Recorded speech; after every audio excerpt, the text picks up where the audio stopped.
আল্লাহ বলছেন কুল্লু নাফসিন যায়িকাতুল মাউত, প্রত্যেক প্রাণী মরণশীল। প্রত্যেক প্রাণী যে জন্ম নিয়েছে, চাই সে মানুষ হোক, জিন হোক, পশু হোক, পাখি হোক, এমনকি ফেরেশতাদের পর্যন্ত মৃত্যু হয়ে যাবে।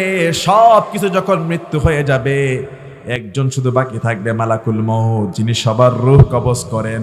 আল্লাহ ডাক দিয়ে বলবে আজরাইল, আর কে বাকি আছে? আজরাইল ডাক দিয়ে বলবে আল্লাহ, আর কেউ নাই, আমি আর আপনি ছাড়া। মালাকুল মউত মনে করবে তার মনে হয় মৃত্যু হবে না। মালাকুল মউত মনে করেছে তাকে দায়িত্ব দেওয়া হয়েছে সবার রূহ কবজ করার জন্য। পৃথিবীর সব মানুষ শেষ, জিনগুলো শেষ, ফেরেশতারা শেষ, পশু পাখি শেষ, সব ধ্বংস হয়ে গিয়েছে। আল্লাহ মালাকুল মউতকে আজরাইলকে ডাক দিয়ে বলবে আজরাইল, আর কে আছে? আজরাইল বলবে আল্লাহ, আপনি আর আমি ছাড়া কেউ নাই। আল্লাহ